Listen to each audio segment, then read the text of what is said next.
am the proud owner of Fly with Queenie, and I'm so happy to be here. Thank you so much, Black Travel Summit, for having this travel webinar and inviting me to speak with you guys about content creation. Let me just tell you guys a little bit about myself. So as I stated, my name is Queenie. I own Fly with Queenie, and I am a travel blogger. So I travel around the world, around the United States, and I create content to share with my followers. I'm the co-owner of Black Millennial Travel, so we do group trips. And you know, since the whole Corona thing's happening, it's currently on a halt, which is fine because we're just working in the background to create more experiences and more trips for you guys. Lastly, I have a mastermind group called From Blogs to Riches. We have bloggers together. We have 4 sessions a month, and we help you guys with monetizing your blog, content creation, Pinterest, revamping your page. So if that's something that you're interested in, definitely send me a message later on, and I'll be more than happy to help you guys. But again, out of everything that I do, which I'm passionate about all of them, but content creation has my heart after traveling. So it's very important that you create good content. But what is good content? When I get asked this question, this is what I ask the person. I say, who is your favorite person to look at, for your favorite blogger on Instagram? What makes them your favorite? Like, what is it about their page that drew you to following them? And then they tell me, oh, it was, I like their edits on their photo, their aesthetic. I love the fact that they provide funny information in their caption. They're vulnerable with me, so I'm able to relate to them. Or I like the fact that they post videos every Wednesday, so I look forward to their videos, you know? So take whatever draws you to somebody else's page and incorporate it into your own page. That's what I did. So when I first started out with Instagram, there were some favorite pages of mine that I followed, and when I decided 2 years ago to become a travel blogger and to convert my page, I said, you know what, if I'm going to do this, I'm going to do it right. So let me think about the people that I follow that are travel bloggers that I personally love. Let me write down the reasons why I love them, and let me incorporate that and make my own brand, Fly with Queenie. So let's go ahead and get started. I'm gonna show you guys what camera I use. Now, you don't have to use a professional camera. You don't have to.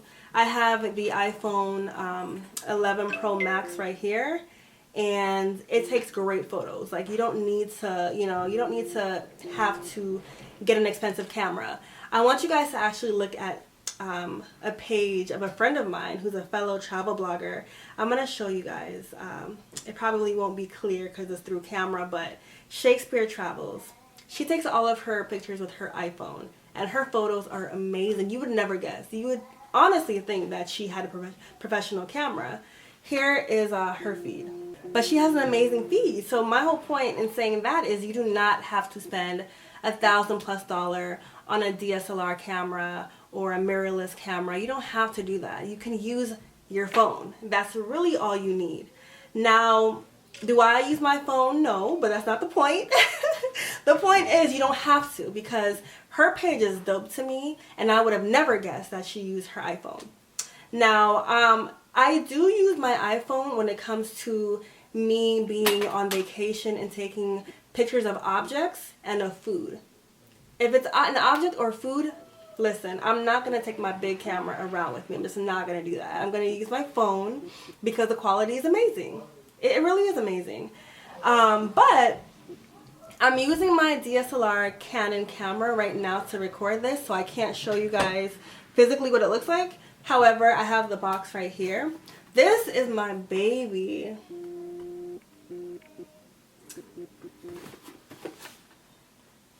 This is my boo right here. Like this, I cannot leave anywhere on vacation without my camera. The reason why I love it so much is because I really feel like a DSLR camera, being able to switch out the lens and get the picture that you, whatever you're thinking in your head about creating, you can make that happen with your lens. Your lens is very important. And that's the reason why I just love my camera. I think the quality is amazing on it. It has a flip out screen, so I'm actually looking at myself right now through my screen on my camera that flips out. So it's like taking a selfie. I can take a selfie with my camera. The front-facing camera on an iPhone, the megapixels is not the greatest in my opinion. It's just not clear. Therefore, I opt to use my DSLR camera. So again, you guys don't have to spend a lot of money on your camera. Your phone is fine.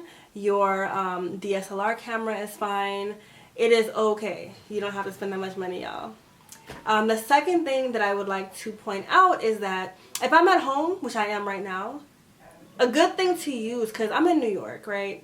It's been really rainy and gloomy. I have not been able to get good natural light coming through my windows to be able to create content the way that I want to. However, I invested in a ring light.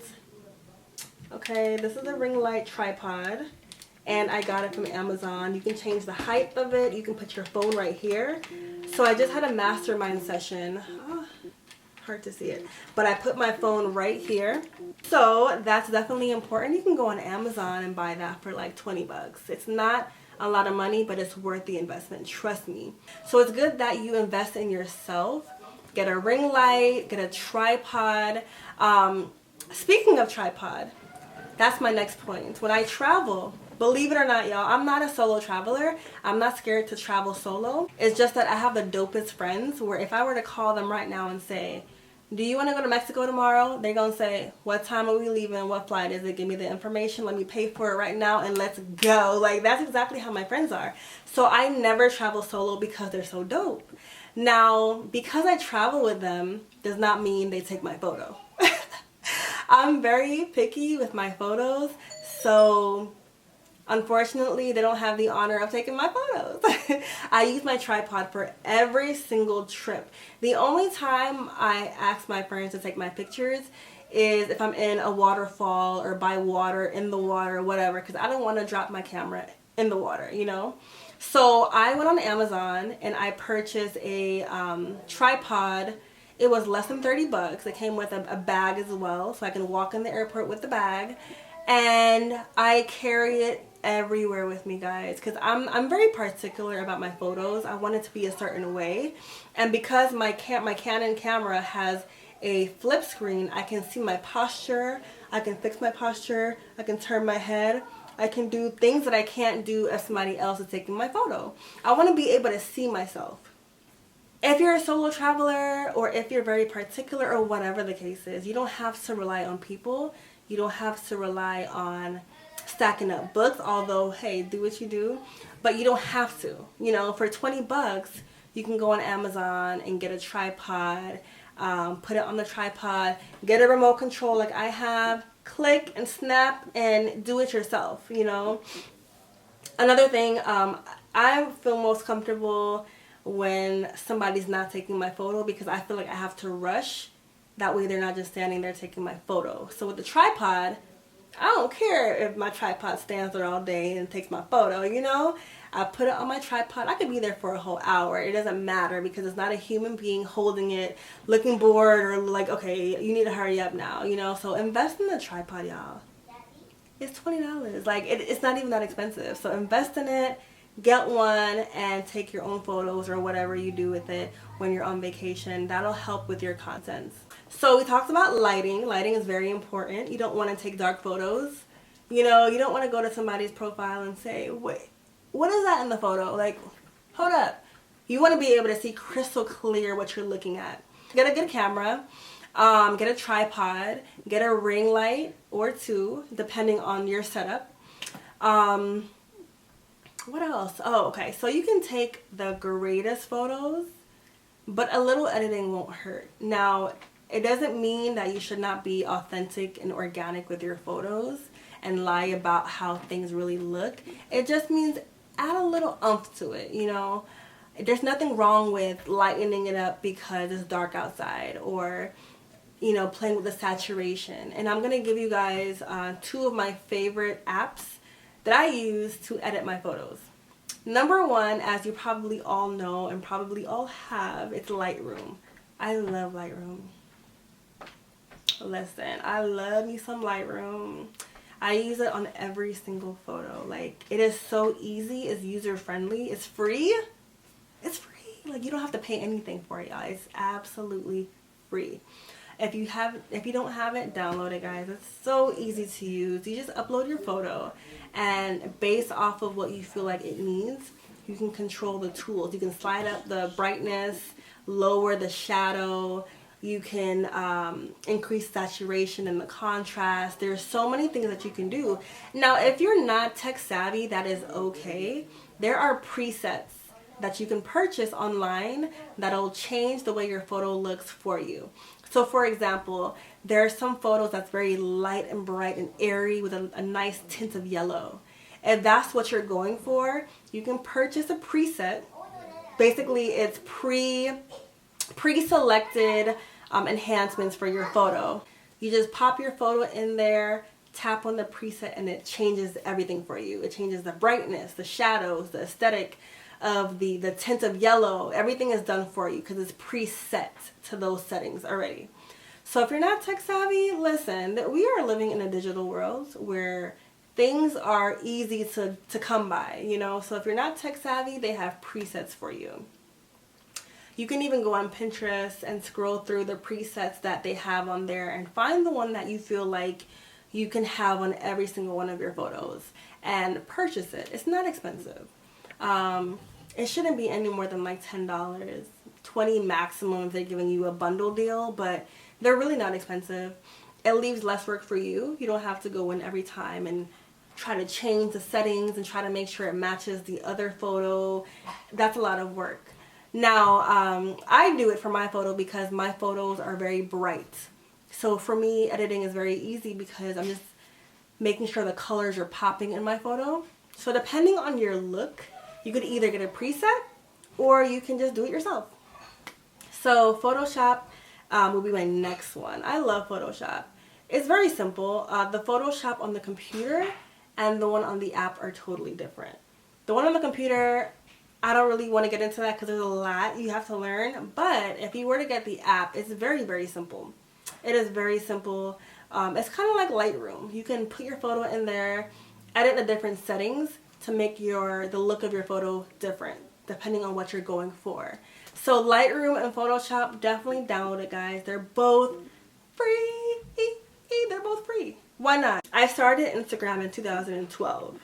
Okay, let me show you guys what my page looks like before. Take a look at this. White borders on the side. My captions had no hashtags. It wasn't even bright. I mean, I don't know what I was thinking. And I would post it with confidence, like boom, boom, boom, submit.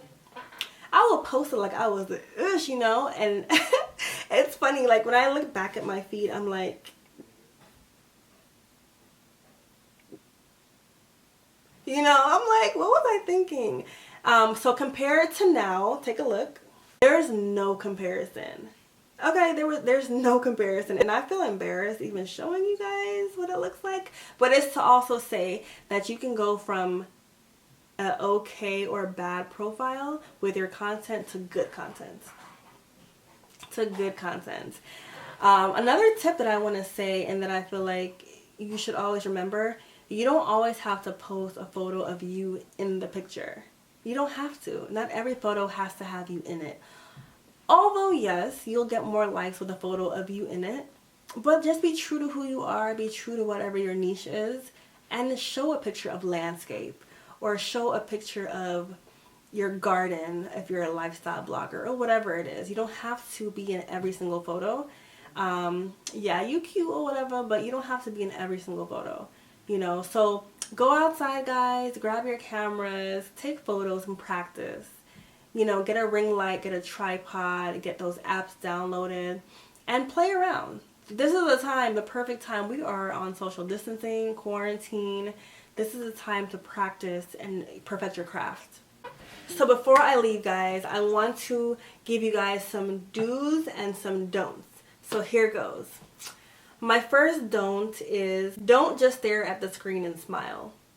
We want to see you in action. We want to see you genuinely laughing.